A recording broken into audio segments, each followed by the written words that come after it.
Hai Sobat Sehat, pernah dengar bahwa 1 sendok kayu manis bisa menurunkan gula darah hingga 20%? Kalau belum, tetap tonton sampai akhir karena saya bakal bagikan 5 makanan yang mudah kamu temukan di pasar. Gula darah yang tinggi bukan hanya soal rasa lelah atau sering buang air kecil, tapi juga meningkatkan risiko komplikasi serius, seperti penyakit jantung dan kerusakan saraf. Tubuh kita memerlukan glukosa sebagai bahan bakar.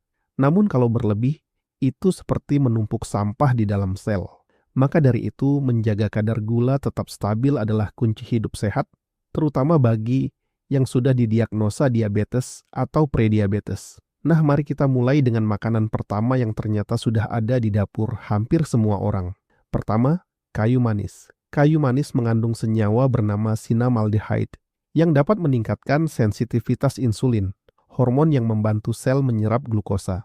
Sebuah studi kecil menunjukkan bahwa konsumsi 1,5 gram kayu manis setiap hari selama 12 minggu dapat menurunkan gula puasa sebesar 10-15%.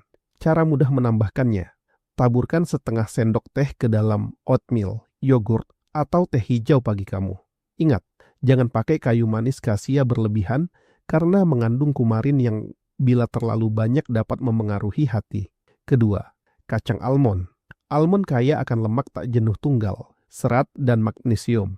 Magnesium berperan penting dalam regulasi gula darah karena membantu insulin bekerja lebih efisien.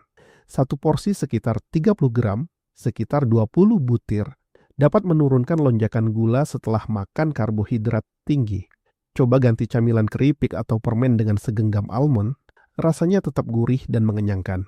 Ketiga, oatmeal. Serat larut dalam oatmeal, terutama beta-glukan, membentuk gel di dalam usus yang memperlambat penyerapan karbohidrat.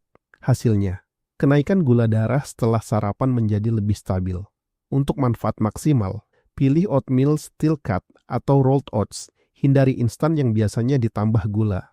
Masak dengan air atau susu rendah lemak. Tambahkan buah beri dan sedikit kayu manis untuk rasa ekstra. Keempat, alpukat. Alpukat mengandung lemak tak jenuh tunggal yang memperlambat proses pencernaan karbohidrat, sehingga gula masuk ke aliran darah lebih perlahan. Selain itu, seratnya membantu menurunkan indeks glikemik makanan lain yang kamu konsumsi bersamaan. Cukup potong setengah buah, tambahkan sedikit garam dan perasan jeruk nipis, atau buat guacamole sebagai pelengkap nasi. Kelima, bayam. Sayuran hijau ini kaya akan magnesium, serat, dan antioksidan seperti lutein. Penelitian menunjukkan bahwa konsumsi bayam secara rutin dapat meningkatkan sensitivitas insulin.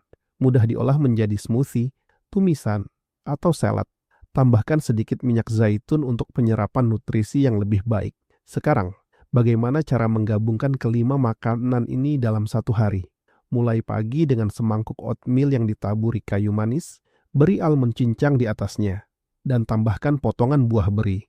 Untuk makan siang, buat salad bayam dengan irisan alpukat, beri dressing minyak zaitun dan perasan lemon. Jika kamu butuh camilan sore, segenggam almond atau sepotong alpukat akan cukup mengenyangkan tanpa menaikkan gula secara drastis. Malam harinya, kamu bisa menyiapkan sup sayur, bayam, atau tumis sayuran dengan sedikit kayu manis sebagai sentuhan rasa unik. Dengan pola makan seperti ini, tubuh akan mendapatkan serat, lemak sehat, dan senyawa bioaktif yang bekerja sinergis menstabilkan gula darah. Ingat, makanan bukan satu-satunya faktor. Olahraga teratur, tidur cukup, dan manajemen stres juga sangat penting untuk kontrol gula.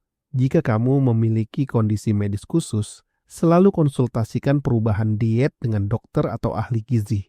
Terima kasih sudah menonton. Jika video ini membantu, beri jempol, bagikan ke teman. Dan jangan lupa subscribe channel ASI Health untuk tips kesehatan lainnya. Tuliskan di komentar makanan mana yang paling kamu suka, atau ada makanan lain yang kamu rasa membantu menurunkan gula darah. Sampai jumpa di video berikutnya, tetap sehat dan bahagia. Disclaimer, konten ini bersifat informatif dan tidak menggantikan saran medis profesional. Konsultasikan dengan tenaga kesehatan sebelum mengubah pola makan.